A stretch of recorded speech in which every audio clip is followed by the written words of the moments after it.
hoy, siempre enmarcada dentro de lo que es las contrataciones del Estado, refleja la necesidad de nosotros poder hurgar, conocer y formar posición al respecto de hasta dónde arriba o llegue el alcance de la discreción o criterio por parte del operador de las entidades de la administración pública, el funcionario, el servidor, el colaborador de la administración pública, versus o frente al principio de legalidad regulado en la normativa pertinente. Entonces, sobre este particular, es importante que nosotros, más allá de lo que especifique la necesidad de una gestión pública hacia un operador de la entidad de la administración pública, como es un funcionario, un servidor, ¿cuál es el límite de aquel poder discrecional que éste deba tener? Para que sobre ello no haya implicancias a título de problemática, no solamente hacia aquel funcionario o servidor, sino sobre todo en perjuicio de la entidad de la administración pública, que si así ocurriese, ese es el perjuicio de todos nosotros, del interés público. Perfecto. Entonces, sobre este particular, lo que debemos decir, primero que todo, es que para entender cómo es que el funcionario o servidor o colaborador de la administración pública obtiene aquel poder para decidir sobre una acción en un procedimiento de determinada entidad de la administración pública, hay que conocer cuál es el origen de este poder. Entonces, de tal manera, lo que podemos comentar sobre el particular es que todos nosotros como personas, y acá esta imagen es bien interesante para que se pueda explicar, todos nosotros como seres humanos, en tanto seres individuales, tenemos expectativas, esto es, una posición en la sociedad que al menos desde el inicio tiene un nivel en cuanto a desarrollo de aquella potencialidad como personas en un mismo rasero con todos. Entonces, sobre esto, la naturaleza del ser humano para que éste desarrolle es que agrupe o haga conjunción con otros seres humanos, con otras personas, y sobre ello busquen un desarrollo en conjunto. Es de esta manera que las personas, todos nosotros, vivimos en sociedad. ¿Para qué? Para que en aquel grupo humano llamado sociedad podamos desarrollarnos y llegar a la satisfacción de nuestros intereses. En el plano ideal, así es como está diseñado lo que se pretende comentar. Ahora, todos nosotros también, como grupo humano, tenemos expectativas, así como también intereses por desarrollar para alcanzar la satisfacción de lo que pretendemos. Y estas expectativas o intereses, así como también deberes que tenemos que cumplir en sociedad, están reflejados en un documento de primer orden que es la Constitución Política del Perú. Esta Carta Magna o Constitución Política significa el pacto social que hacemos todos nosotros como integrantes de la sociedad peruana a los efectos de poder allí consignar cuáles son nuestros derechos fundamentales, así como también cuáles son nuestros deberes que tenemos y que debemos cumplir en sociedad. Hasta allí la cosa pasa por un nivel de poder el ser humano, en tanto personaje individual, tener la necesidad de confluenciar o reunir en grupo humano y sobre ello formar sociedad y en sociedad establecer aquel pacto social inscrito en el documento llamado Carta Magna o Constitución Política, donde allí va a estar mencionado cuáles son nuestros derechos, así como también obligaciones. Perfecto. Entonces, es sobre esa base de aquel pacto social incluido en la Carta Magna y donde se encuentran nuestros derechos y obligaciones que cada uno de nosotros, como seres humanos reunidos en sociedad, vamos a ceder una cuota, una parte de nuestras libertades individuales. En otras palabras, vamos a renunciar a alguna parte de nuestras libertades individuales.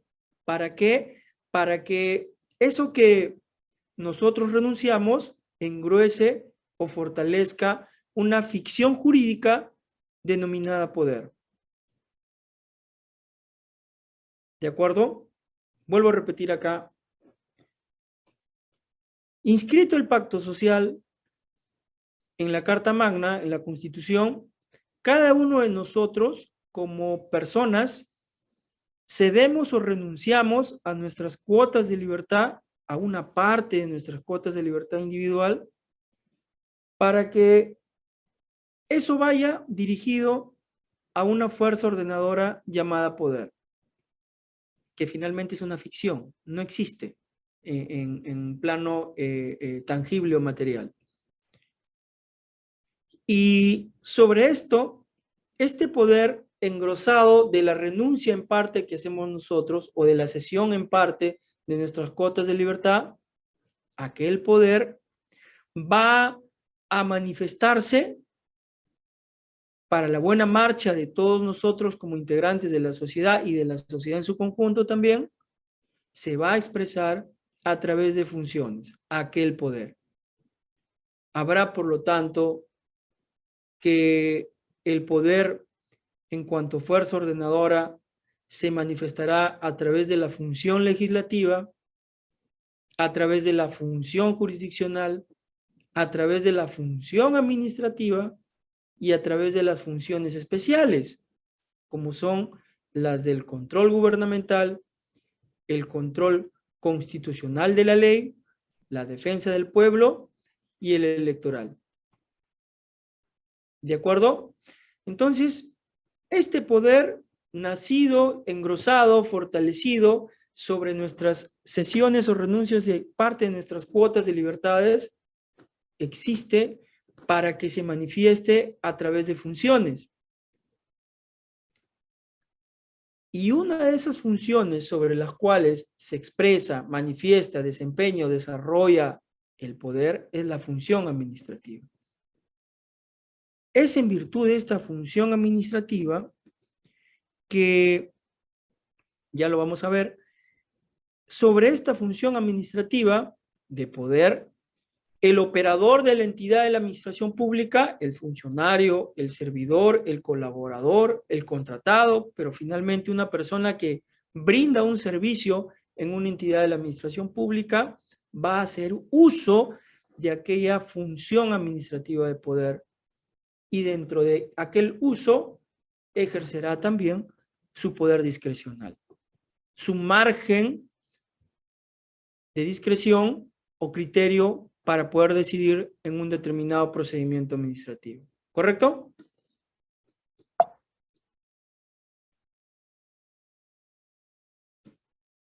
Y es necesario hacer mención que todo esto de que el poder se desempeña o manifiesta a través de funciones, dentro de ellas la administrativa, la función administrativa, lo es para que todos nosotros en conjunto, en la sociedad en la que vivimos, hagamos realidad los valores y las metas programáticas previamente fijadas en orden planificado. ¿De acuerdo? El propósito de la sociedad es hacer que sean reales los valores y las metas programáticas. Esto de hacer realidad o ejecución efectiva de valores y metas programáticas es la esencia del valor público. Y es por eso que se debe de entender así, para crear valor público, es que por esto se debe de entender que existe un poder en cuanto a fuerza ordenadora y sobre ello hay funciones especiales, hay funciones, dentro de ellas la administrativa, sobre las cuales se va a regular la convivencia de todos nosotros en sociedad.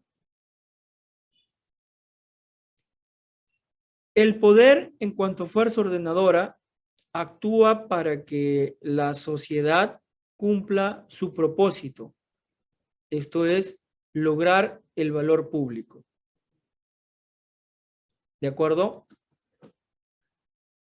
Y el valor público se encuentra reflejado cuando la sociedad hace realidad aquellos valores y metas programáticas previamente fijadas, previamente establecidas, previamente planificadas.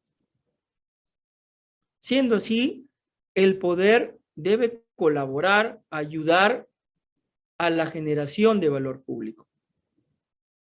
No puede entenderse, si hablamos de que valor público implica la generación de valores y metas programáticas, no puede entenderse que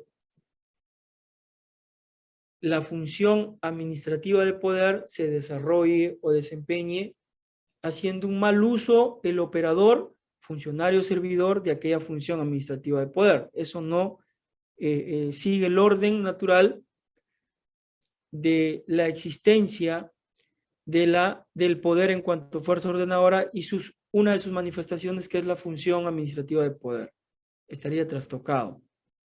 Vuelvo a repetir acá, el poder debe colaborar, debe coadyuvar a la generación de valor público. Esto es, en particular, hacer realidad valores y metas programáticas.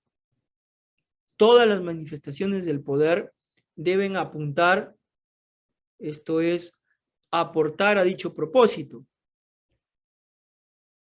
¿De acuerdo? Todas las manifestaciones de poder, la función legislativa, la función jurisdiccional, la función administrativa, las funciones especiales, la del control gubernamental, a cargo de la Contraloría General de la República, la del control constitucional, a cargo del Tribunal Constitucional, la de la defensa del pueblo, a cargo de la Defensoría del Pueblo, y la electoral, a cargo del Jurado Nacional de Elecciones y sus entes que colaboran con ella, el RENIEC y la OMPE, deben coadyuvar a la generación de valor público. De igual manera, entre las funciones del poder que existe, debe producirse interacción. En otras palabras, entre la función legislativa con la jurisdiccional debe haber interacción. Entre la jurisdiccional y la función administrativa de igual forma, entre la legislativa y la administrativa de igual manera, y así. Entre las funciones del poder debe haber interacción recíproca, con dos objetivos o propósitos relevantes: que haya colaboración entre ambas para el cumplimiento de los valores y las metas programáticas fijadas, y también para que sirva una función y otra de contrapeso también de manera recíproca. Es por ello que entendemos que en el seno de la función legislativa, ¿de acuerdo?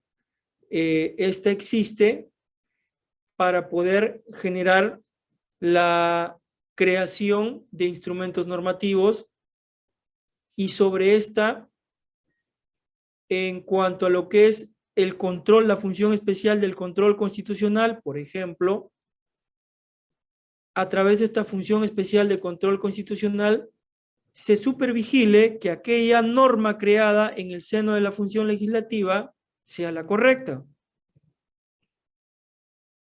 Y así podríamos seguir mencionando. ¿De acuerdo?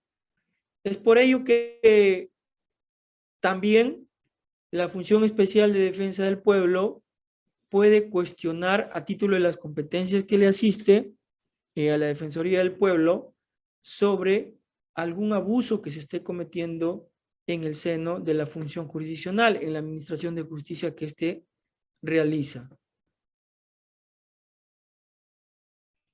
Entonces, las funciones existen para poder generar colaboración entre estas, pero también para que sirvan de contrapeso entre ellas, para que sirvan de mecanismos válidos de poder advertirse unas y otras en hacer correctas sus funciones. ¿De acuerdo? Entonces, el efecto específico de cada función y el efecto integral del poder es aportar valor público. No olvidemos este concepto en cuanto a por qué existe el poder en cuanto a fuerza ordenadora. Existe para que la sociedad, vuelvo a repetir acá, haga realidad valores y metas programáticas. Esa es la esencia por la cual se obviamente crea valor público, y por el cual se puede explicar la existencia del poder en cuanto a fuerza ordenadora y sus manifestaciones, que ésta tiene dentro de ellas la función administrativa de poder.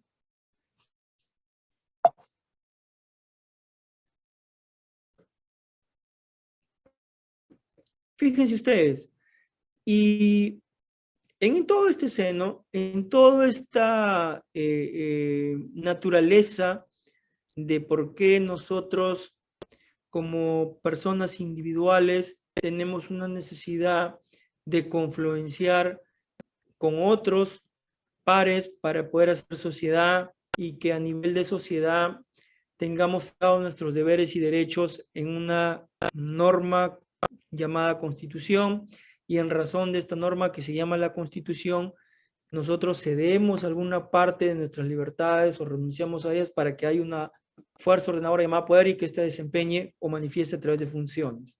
¿Correcto? Ese es el orden.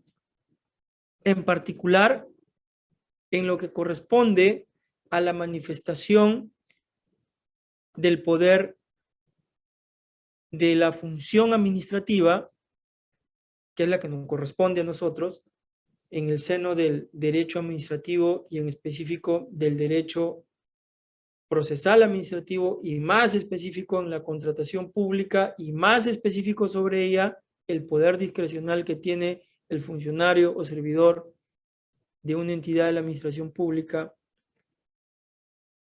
En esta función administrativa, esta se va a desarrollar a través de manifestaciones, a través de formas jurídicas, así como también a través de procedimientos.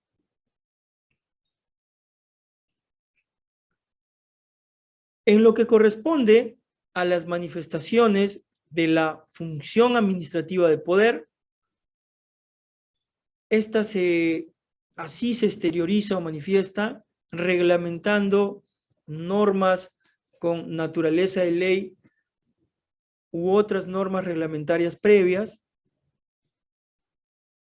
emitiendo declaraciones de la administración pública de efectos jurídicos individuales,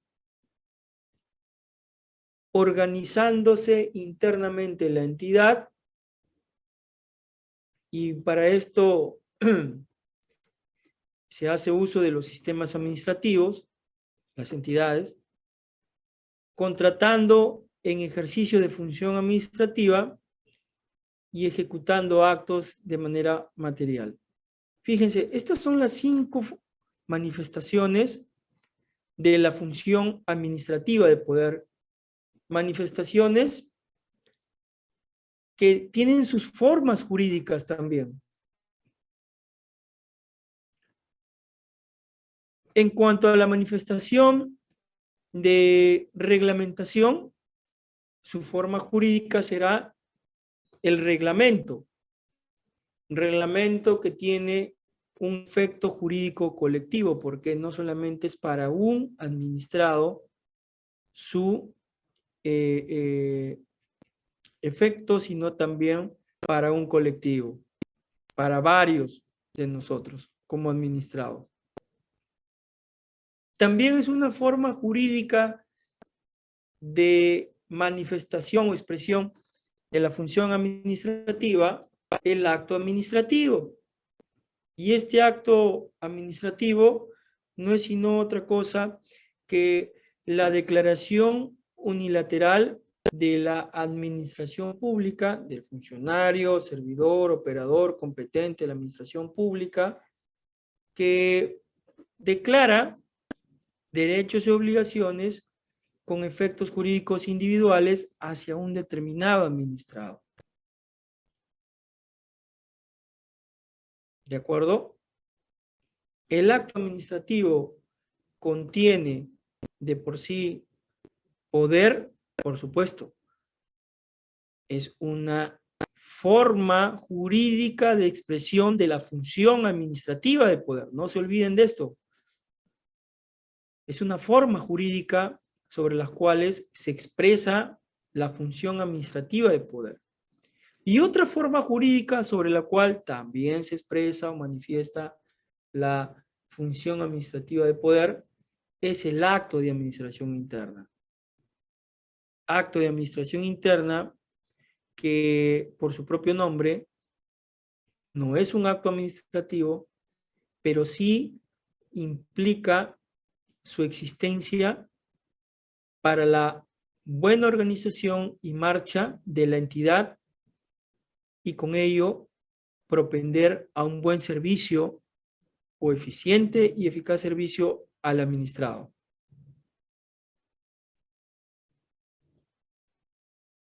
Por ejemplo, será un acto de administración interna todas las actuaciones que haga la entidad en su seno, intra-entidad, para poder generar eficiencia en los servicios que brinda el administrado. Y en este particular, las entidades de la administración pública hacen uso de los sistemas administrativos, ¿verdad? Sistemas administrativos que se encuentran regulados en la Ley Orgánica del Poder Ejecutivo, ¿no? En la LOPE, en la Ley 29.158. Por eso es que tenemos el sistema administrativo de abastecimiento, el de tesorería, el de defensa jurídica del Estado, presupuesto, contabilidad, inversión pública, endeudamiento público, recursos humanos. Todos estos sistemas administrativos existen para colaborar con la buena marcha interna de la entidad. ¿De acuerdo? Y todo lo interno implica un acto de administración interna, porque no tiene una salida o un efecto hacia el administrado. Eso es mediato, ¿no? La buena marcha de la entidad o la buena organización de la entidad como efecto mediato va a ocasionar que se brinde un servicio adecuado, eficiente, eficaz hacia el administrado. Ese es el ideal. entonces el acto de administración interna también será una forma jurídica de expresión de la función administrativa de poder. Y otra forma jurídica sobre la cual hay expresión de la función administrativa de poder es con el contrato de la administración pública. Y aquí ya estamos arribando, aterrizando a lo que nos interesa el día de hoy en el tema que estamos abocados. El contrato de la administración pública también es una forma jurídica de manifestación de la función administrativa de poder. ¿Qué implica el contrato de la administración pública? ¿Cuál es su noción? Es el acuerdo de dos o más partes, puede haber más, para crear, para regular, modificar o extinguir una relación jurídica patrimonial donde al menos una de las partes es una entidad de la administración pública, donde al menos una parte contractual es una entidad de las casi 4.000 con la que cuenta la administración pública del Estado peruano. ¿De acuerdo? Entonces, también el contrato de la administración pública es una forma jurídica donde allí se puede verificar la expresión de la función administrativa de poder. Y otra forma jurídica es el hecho administrativo, esto es, los actos materiales de ejecución que realizan las entidades, que realizan los funcionarios o servidores de las entidades de la administración pública, ¿no? Asumiendo tal acto porque tiene dicha competencia la autoridad, aquel funcionario o servidor de la administración pública. Y también es cierto que la función administrativa tendrá sus manifestaciones y formas jurídicas, pero también tendrá procedimientos sobre los cuales aquellas formas jurídicas van a tener aquel resultado en cuanto a forma jurídica.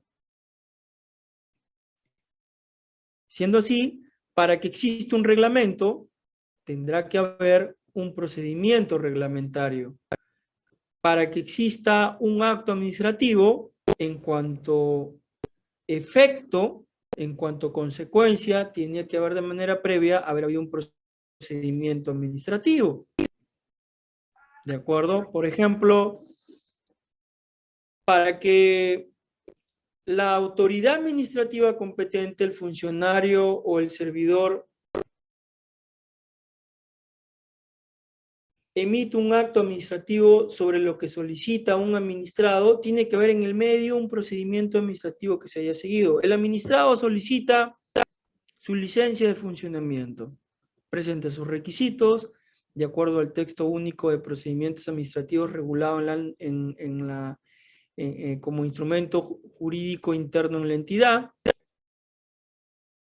y luego de ello la entidad evaluará, verificará si aquel administrado en su petición administrativa denominada solicitud de licencia de funcionamiento, pues cumple con los requisitos y demás, y luego de ello, del debido procedimiento, que se haya seguido el procedimiento administrativo, finalmente la entidad, el funcionario servidor competente, emitirá o expedirá su decisión y a eso se denomina acto administrativo. ¿De acuerdo? Porque va a producir aquel acto administrativo en cuanto a decisión o pronunciamiento del funcionario servidor competente de la entidad, un efecto jurídico individual hacia un administrado, confiriéndole derechos o cargas, que esto es obligaciones. ¿De acuerdo?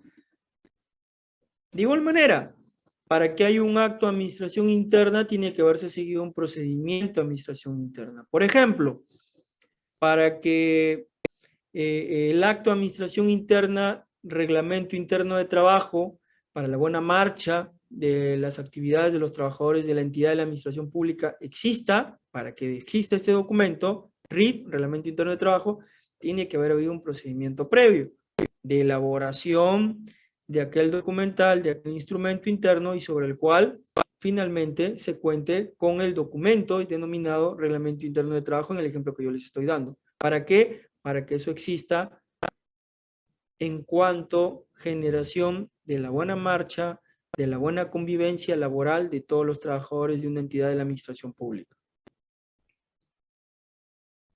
Y de igual forma, para que exista la forma jurídica contrato de la administración pública, tiene que haber habido previamente un procedimiento de contratación administrativa o procedimiento licitario, como también se le conoce. ¿Ok? No es que el contrato de la administración pública nazca sin un procedimiento de contratación. Si eso existe, ese contrato respecto a un vicio, a una nulidad de ser declarada por la entidad o la autoridad competente. Tiene que haber habido un procedimiento previo, tiene que haberse generado las actuaciones de carácter procedimental, a eso se llama procedimiento licitario, y este procedimiento licitario tiene que existir o realizarse sobre una norma previamente establecida. ¿De acuerdo? Y de igual forma, en lo que es el hecho administrativo en cuanto a forma jurídica de expresión de la función administrativa de poder por parte del operador de la administración pública, tiene para que exista este hecho administrativo que haberse realizado técnicas de ejecución y procedimientos normados de ejecución. Este es el ejemplo, en este caso, el ejemplo clásico es las actuaciones de inspección inopinada que realiza la autoridad administrativa. Por ejemplo, la Autoridad Administrativa de Fiscalización Laboral, la SUNAFIL, suele realizar actividades inopinadas para el control del respeto de los derechos laborales de los trabajadores que brindan un servicio en determinada empresa. ¿De acuerdo? Y de igual forma también los actos inopinados de control o fiscalización realizados por la autoridad ambiental, o los actos de control o fiscalización de tránsito que realiza la policía de tránsito, y así podríamos seguir mencionando. Esos son hechos administrativos. ¿De acuerdo? En lo que a nosotros nos corresponde a la temática de hoy, en particular, esa fuerza ordenadora de poder también se manifiesta a través de la función administrativa. Y una de las manifestaciones de la función administrativa es contratando en ejercicio de la función administrativa, cuya forma jurídica es el contrato de la administración pública, y para que exista esta forma jurídica, contrato de la administración pública, previamente tiene que haber habido un procedimiento de contratación administrativa, un procedimiento licitario. Es allí, en aquel procedimiento de contratación administrativa y en aquel contrato de la administración pública, que se realizará, para el tema que nos aboca hoy día, el poder discrecional, el margen de criterio del funcionario o servidor competente de la entidad de la administración pública.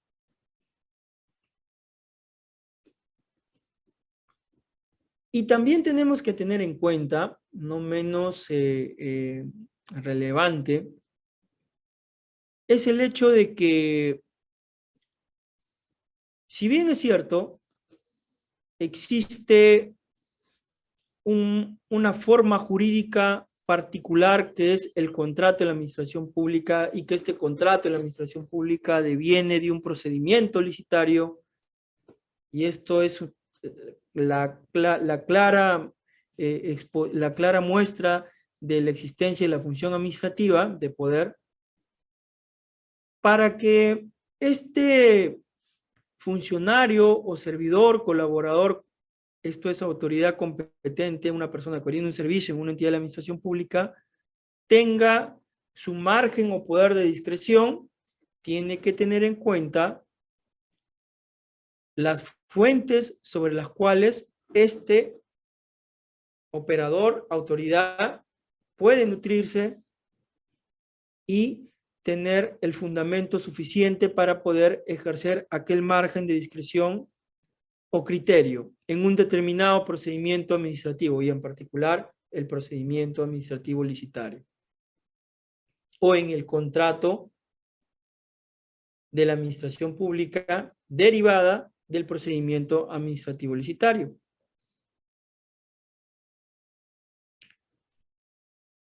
Existen, por ende, en razón de ello, dos tipos de fuentes que también acaecen o se aplican en el contrato de la administración pública y en el procedimiento licitario. Las fuentes formales y las fuentes reales. Estas fuentes que ustedes están viendo en este momento son las que también se validan no solamente para las contrataciones del Estado, sino también para el derecho administrativo, para el resto de ramas del derecho administrativo. ¿Ok? Entonces, debemos entender como fuente formal que aplica en las contrataciones del Estado, que aplica en la forma jurídica, contrato en la administración pública y en su procedimiento licitario, a aquella norma escrita, jurisprudencia y precedente administrativo, esto es, son formalidades que al cumplirse dan origen a normas jurídicas que se incorporan al orden jurídico.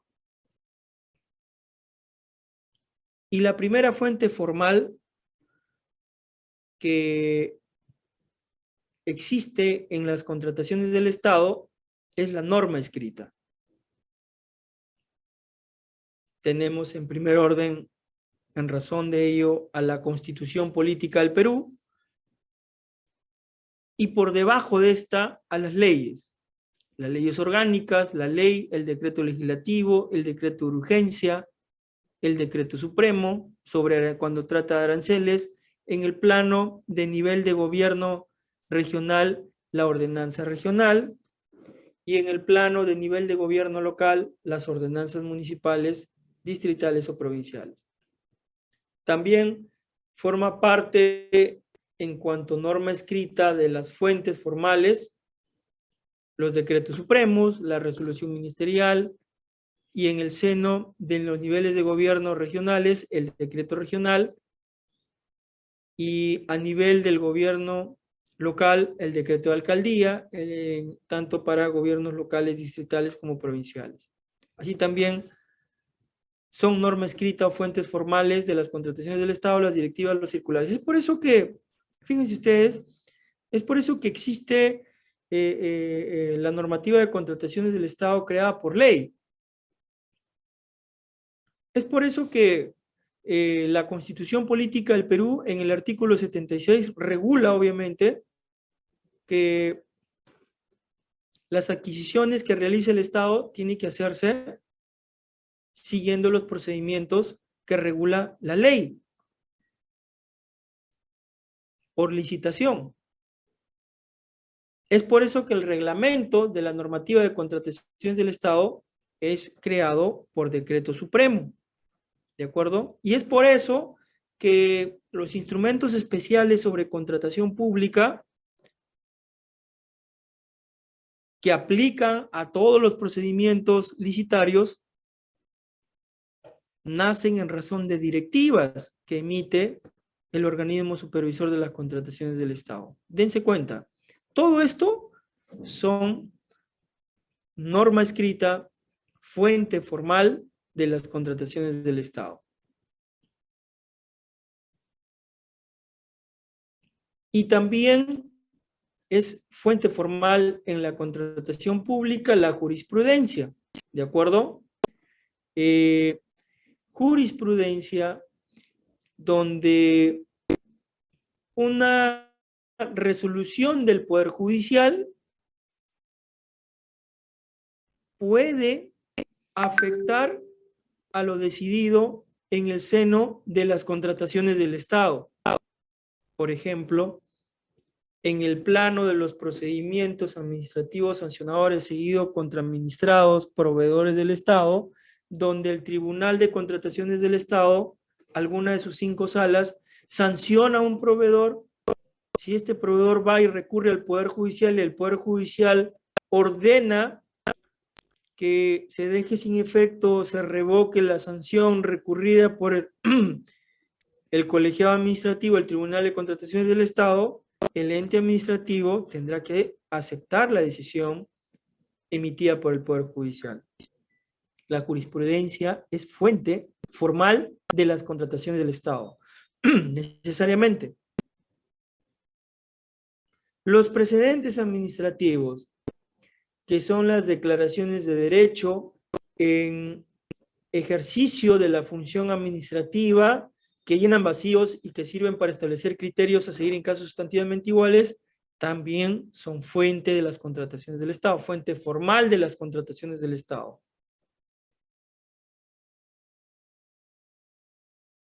¿Ok? Es por eso que en el plano de las contrataciones del Estado, los colegiados administrativos emiten acuerdos de sala plena, cuyo orden es que estas salas del Tribunal de Contrataciones del Estado se reúnen y sobre algún caso en particular de contratación del Estado emiten una decisión o un pronunciamiento. Eso se llama precedente administrativo de observancia obligatoria. Y existen también otros pronunciamientos que son de carácter vinculante. Bueno, aquí esto queda en cierto margen a la discusión sobre si la opinión que emite el organismo supervisor de contrataciones del Estado, para hacer más claro su dirección técnico-normativa, también es fuente formal, ¿no? Anteriormente, fíjense ustedes, la anterior normativa de contratación del Estado, el decreto legislativo 1017 establecía en su tercera disposición complementaria final, ¿sí?, que las opiniones que emite el OCE son vinculantes, así decía la anterior norma. Eso ya no existe en la nueva norma, en la norma vigente, para ser más claro, en la ley 125 vigente desde el 9 de enero de 2016, pero aquellas opiniones sirven de patrón, sirven de ilustración para casuística ingente que existe en las contrataciones del Estado.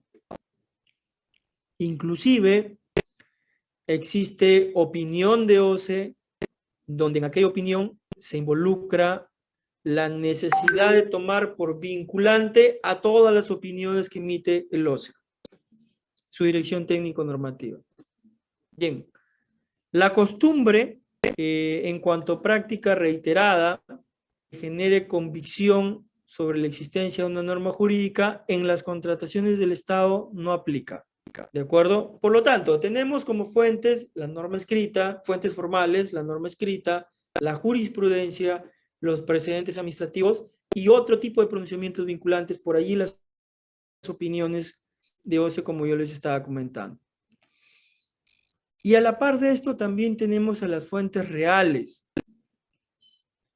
que son aquellos fenómenos ideológicos, económicos, sociales, que influyen en el contenido y la orientación de las normas jurídicas que se incorporan al orden jurídico. Esto se refleja en ¿qué? En los principios y en la doctrina jurídica. Los principios del derecho administrativo, no estoy hablando, ojo, de los principios que están regulados en el artículo 2 del tubo de la ley de contrataciones del Estado, el principio de eficacia y eficiencia, equidad, libertad de concurrencia. No estoy hablando de esos principios. Estoy hablando de los principios del derecho administrativo. ¿Aplican a las contrataciones del Estado? Sí, sí aplican a las contrataciones del Estado, dependiendo de la casuística que se esté, obviamente, vivificando en un momento determinado. La doctrina jurídica aplica como fuente real en las contrataciones del Estado? Sí, por supuesto. Entonces tenemos tanto fuentes formales como fuentes reales que aplican o subyacen de interés relevante para aquel operador, funcionario o servidor competente en la entidad de la administración pública, para que éste sobre ello aplique su criterio y que ese criterio discrecional esté apegado a lo predictiblemente conocido por el operador. Y predictiblemente, cuando así se manifiesta, es que así debe ser, porque la decisión o poder de discreción que adopte el funcionario, servidor, la autoridad, aquella persona que brinda un servicio en una entidad y es competente para resolver sobre un procedimiento en contratación pública, aquella decisión tiene que obviamente tomar en cuenta todo lo que se está explicando en este momento, sobre qué fuente se aboca la decisión que se está adoptando, y siendo así, se estará verificando si la función administrativa de poder que adopta aquel funcionario o servidor de la administración pública competente en un procedimiento licitario, obviamente, está aparejada a lo correcto. Bien, ya nosotros entendemos por qué es que existe la función administrativa del poder y dentro de ellas su forma jurídica, el contrato de la administración pública. Y ya también conocemos nosotros que el procedimiento licitario existe de manera previa al contrato de la administración pública y que todo el margen o poder discrecional que tiene el operador de la administración pública, el funcionario o servidor competente en un procedimiento licitario, en las contrataciones del Estado, tiene que realizarse o efectivizarse teniendo en cuenta las fuentes de las contrataciones del Estado, ¿verdad? Fuentes formales y fuentes reales. Perfecto. Siendo así, este poder discrecional del operador competente en las contrataciones del Estado también tiene que tener en cuenta la finalidad de la contratación pública. De manera particular, la Ley de Contrataciones del Estado, en su artículo 1, manifiesta de manera textual cuál es la finalidad que persigue. Implica la contratación pública, la maximización del valor de los recursos públicos en las contrataciones de bienes, servicios y obras que realicen las entidades de la administración pública bajo 3 enfoques. Un enfoque de calidad, enfoque de oportunidad, el plazo, y bajo óptimas condiciones de precio. Calidad, oportunidad y precio involucra de por sí que aquella contratación de un bien, servicio u obra que realice la entidad de la administración pública deba repercutir de manera positiva en las condiciones de vida de los ciudadanos. Si esto lo es así, si aquella contratación de aquel bien, servicio u obra que realice el funcionario o servidor competente en una entidad cumple la finalidad de la contratación pública regulada en el artículo 1 de la ley 30.225, entonces habrá la existencia de una política pública denominada gestión por resultados. Esto es, las compras en función de su contribución a metas institucionales. ¿De acuerdo? Entonces, el funcionario, servidor, la autoridad, la persona que tiene el rol, función o competencia en un procedimiento licitario en las contrataciones del Estado, su criterio, su margen de discreción, también tiene que tener en cuenta la finalidad de la contratación pública. La respuesta es sí. Claro que sí. Tiene que tener en cuenta también ello para las decisiones o pronunciamientos que adopte aquella autoridad competente en el seno de la contratación pública. Y este margen de discreción o poder discrecional o criterio que adopte el funcionario, servidor, la autoridad competente en las contrataciones del Estado, se realizará ya de manera particular en las contrataciones del Estado en cualquiera de las fases del procedimiento licitario.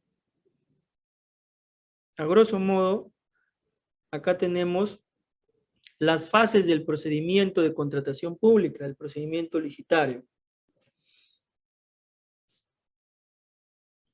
Los actos preparatorios, la fase selectiva de procedimiento de selección propiamente y la fase de ejecución contractual.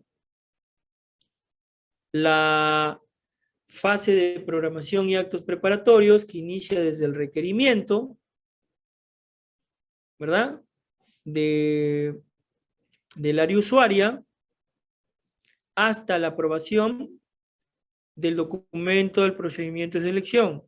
Esto es, para ser más específico, hasta la aprobación de las bases administrativas que elabora el comité de selección o el órgano designado que va a tener a cargo la fase selectiva del procedimiento de contratación pública. La fase selectiva que inicia con la convocatoria del procedimiento de selección en el SIACE, en el Sistema Electrónico de Contrataciones del Estado, y que también esta fase selectiva incluye los documentos que debe presentar el adjudicatario o ganador de la Buenapro para el perfeccionamiento del contrato. Y la fase de ejecución contractual que involucra desde la firma del contrato entre el contratista, quien antes se denominó ganador de la Buenapro y más atrás fue postor y más atrás fue participante de un procedimiento licitario, que firma el contrato con la entidad, ¿verdad? Con el representante de la entidad. Contrato que involucra la creación, modificación en el camino que pueda haber o incluso la extinción de aquel contrato suscrito que tiene un contenido de carácter patrimonial, ¿verdad? Y esta fase de ejecución contractual estará vigente hasta la culminación de la contratación, que en esencia, en regla, la culminación de la contratación, en regla digo, esto no es absoluto, se culmina con la conformidad más el pago en bienes y servicios o con la recepción, liquidación y pago en el caso de obras.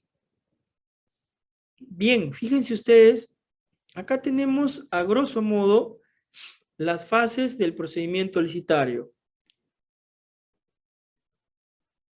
Actos preparatorios o programación y actos preparatorios, fase selectiva de procedimiento de selección y fase de ejecución contractual ejecutiva. Todas estas tres fases, en todas estas tres fases, el funcionario o servidor competente, la autoridad de la entidad de la administración pública inmersa en un procedimiento licitario, aplica su discreción, aplica su criterio, involucrado este criterio sobre la base de la finalidad de la contratación pública, así como también sobre la base de las fuentes sobre las cuales puede echar mano la autoridad competente para poder emitir una decisión adecuada y con ello se diga que la función administrativa de poder de contratación pública que está ejerciendo aquella autoridad administrativa es la correcta. ¿Ok? Y este poder discrecional emitido por la autoridad competente en cada una de las fases del procedimiento licitario, del procedimiento de contratación pública, estará inmersa en los distintos métodos o tipos de procedimientos de selección: licitación pública, concurso público, adjudicación simplificada, subasta inversa electrónica, selección de consultores individuales, comparación de precios, contratación directa, ¿de acuerdo? Entre otros.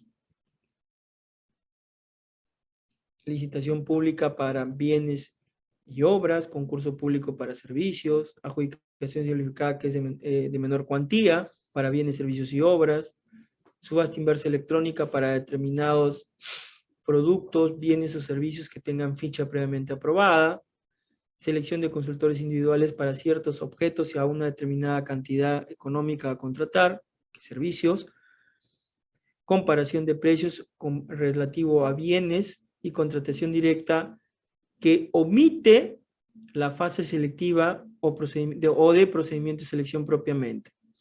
Fíjense, en todos estos fases del procedimiento licitario, como tipos de procedimiento de selección, en todo ello se aplica el criterio discrecional de la autoridad administrativa competente.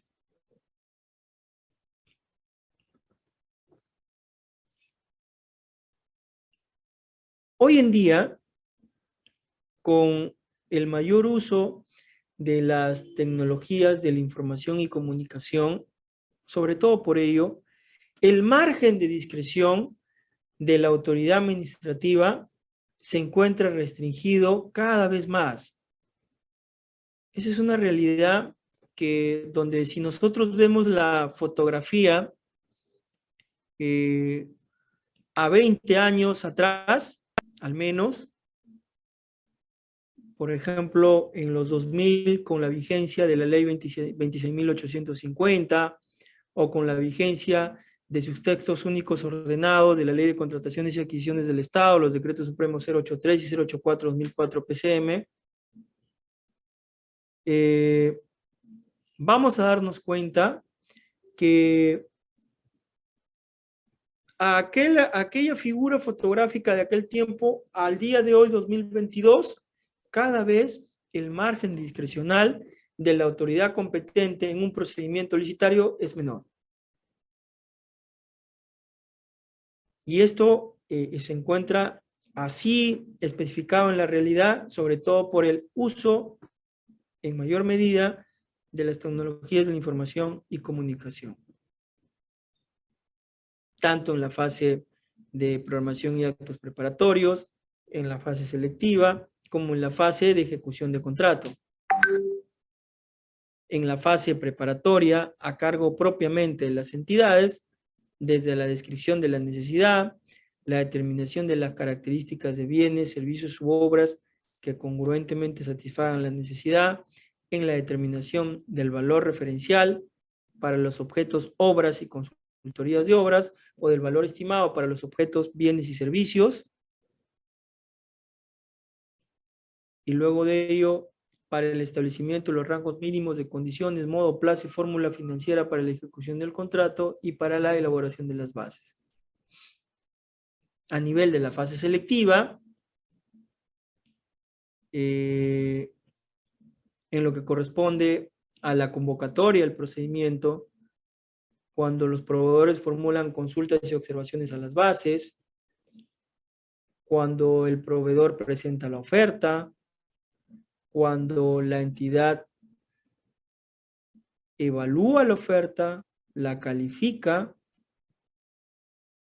y también cuando la entidad adjudica la buena pro a la oferta ganadora, y cuando el ganador de la buena pro o adjudicatario firma el contrato con la entidad. En cuanto a la formalización que corresponda a esto. Y en la fase de ejecución contractual, en lo que corresponde a la prestación del contratista, esto es la ejecución de sus obligaciones contractuales, la supervisión del cumplimiento por parte de la entidad, y si todo está bien, la conformidad que la entidad debe emitir al contratista y luego de ello el pago. En todos estos, fíjense ustedes, en todas estas actuaciones que corresponden a un procedimiento licitario, desde la descripción de la necesidad hasta la liquidación del contrato que implica pago, cada vez el margen de discreción del funcionario servidor competente, de la persona que brinda un servicio en una entidad y que tiene el rol, función o competencia en un procedimiento licitario, su margen de discreción se encuentra cada vez más restringido. Siendo así, fíjense ustedes, ¿por qué digo esto? Por lo siguiente. ¿Por qué manifestamos que cada vez el margen de discreción se encuentra disminuido para el órgano o la persona órgano, la autoridad? Por ejemplo, en el caso de la determinación de las características de bienes, servicios u obras que satisfagan una necesidad, ¿no? Se cuenta ahora con el proceso de homologación. En el caso de la determinación del monto o valor económico en las operaciones que tiene a cargo Perú Compras, existe el cotizador electrónico. En el caso de los rangos de condiciones, modo, plazo y fórmula financiera, existen las bases estandarizadas aprobadas por el OCE, a los cuales las entidades van a tener que darle cumplimiento y sobre ellas hacen sus procedimientos de selección. En cuanto a la propia elaboración de las bases estandarizadas aprobadas por el OCE sustraen la facultad discrecional a las entidades en esta materia.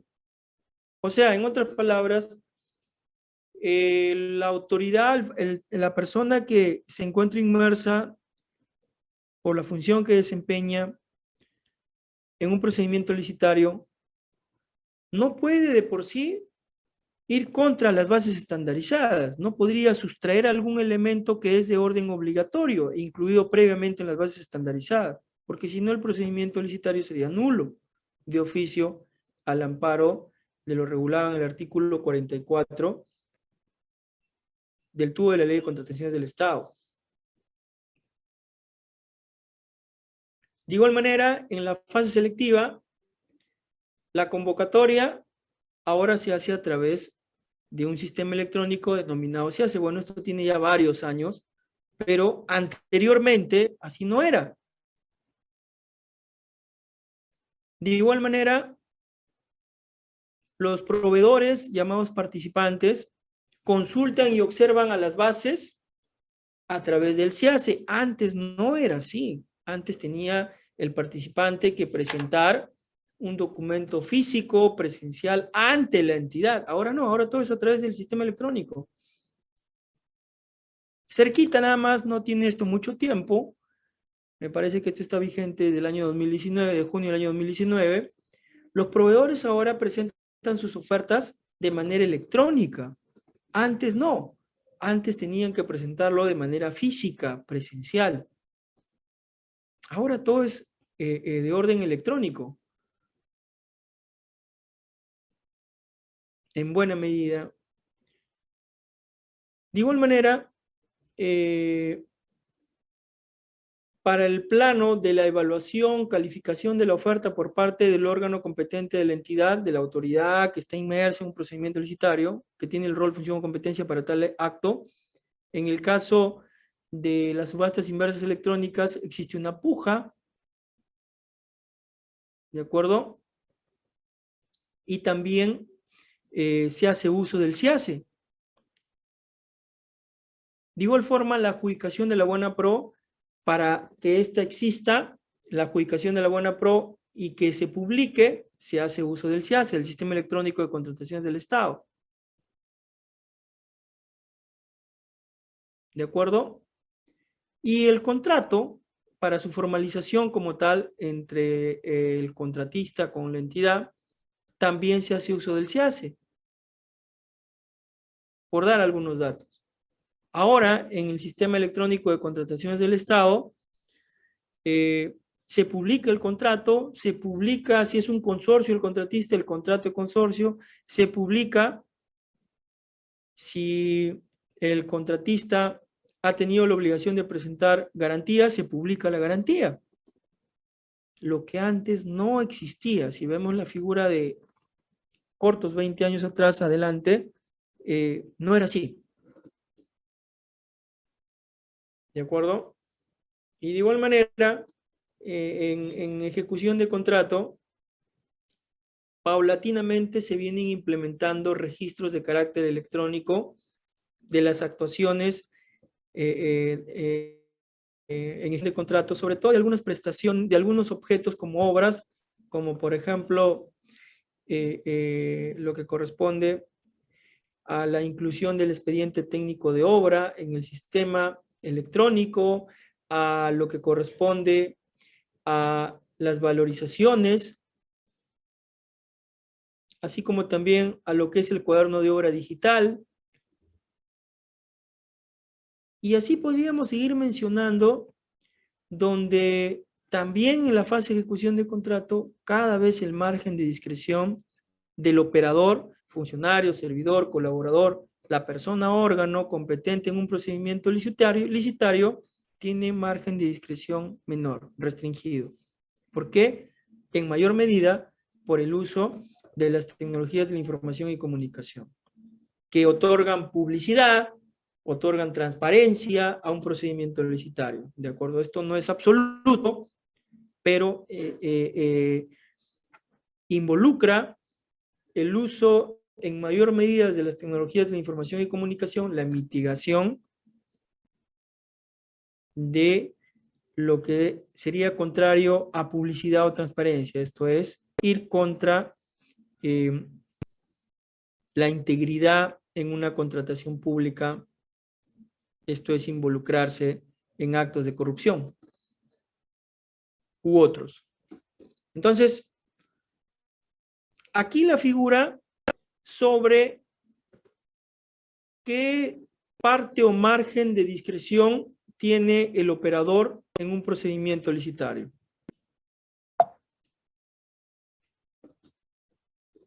De acuerdo, mira, fíjense ustedes, miren, fíjense ustedes que estamos hablando de que la función administrativa de poder tiene que ser bien usada por parte, o usada de manera correcta por parte de la persona que brinda un servicio en un procedimiento licitario, el competente, ¿no?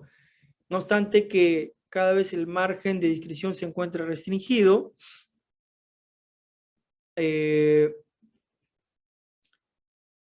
desde otro sistema administrativo, esto es el de control, hay un concepto bien interesante al respecto de qué criterio debe existir en un funcionario. Y ojo, acá cuando hablamos de funcionario, nos referimos a todo, funcionarios, servidores, hasta acá, locadores, todo. Para el Sistema Nacional de Control es así.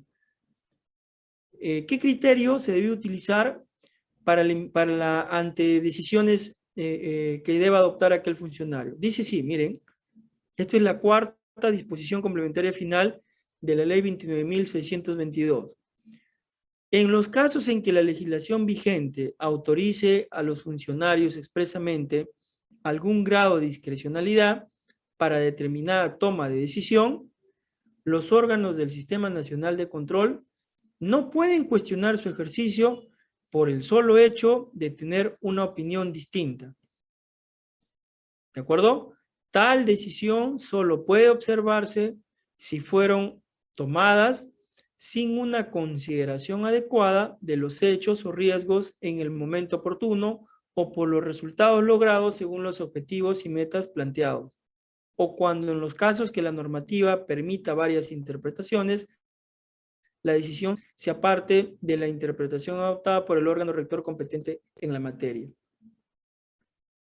En cortas y sencillas palabras, lo que pretende decir esta cuarta disposición complementaria final para el ente de control, estaría bien que un funcionario adopte un criterio o una decisión siempre y cuando, obviamente, esta se encuentre aparejada con el ordenamiento jurídico.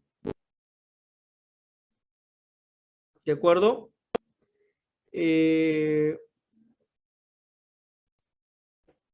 Y sabemos nosotros también que cuando nos referimos a la discreción que debe adoptar aquel funcionario o servidor en la administración pública en un procedimiento licitario,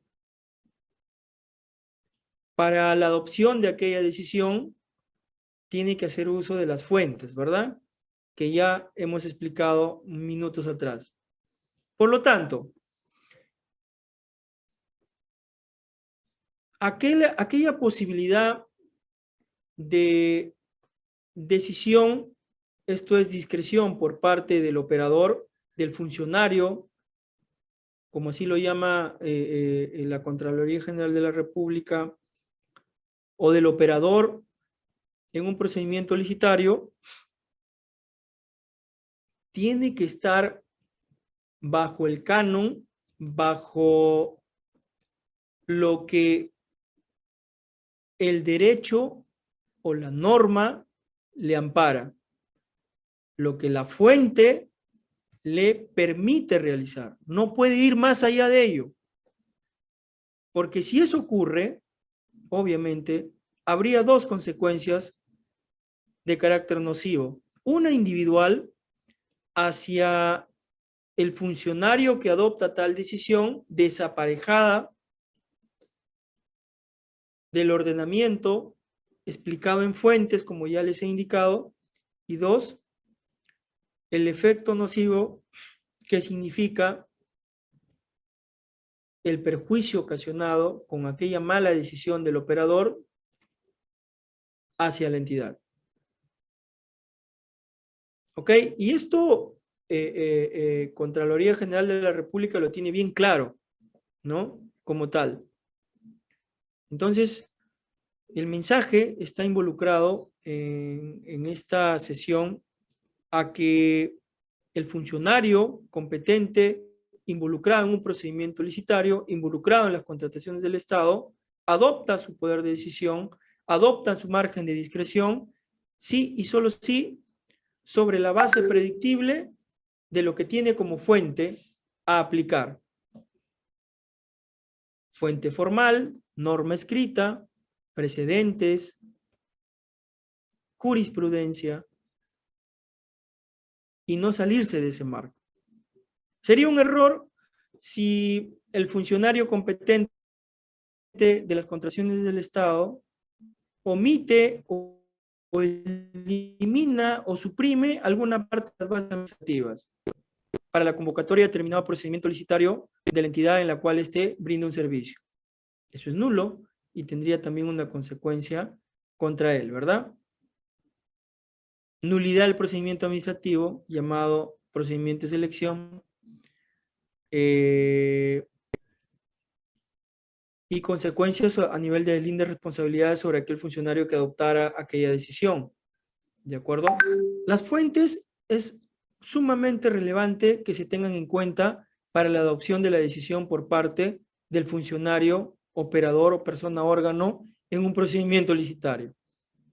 Si es así, vamos a arribar, si se adopta obedeciendo a las fuentes, dentro de ellos la norma escrita, y no salirse de ese marco, si se adopta la decisión en tal sentido, aquella función administrativa de poder que tiene y ostenta el funcionario competente en un procedimiento licitario sería la correcta. La función administrativa sobre la cual éste adopta sería el que le va a dar la eficiencia en aquel procedimiento licitario en favor de la entidad. Caso contrario, habrá, vuelvo a repetir, doble consecuencia. Una individual contra quien adoptó una decisión inadecuada y también una que es la de desprotección del interés público porque habría un perjuicio generado a la entidad. ¿De acuerdo? Entonces, hasta aquí hemos nosotros completado la exposición del día de hoy. Yo les agradezco por su atención y si hubiese alguna pregunta, encantado de poder contestarla en este momento.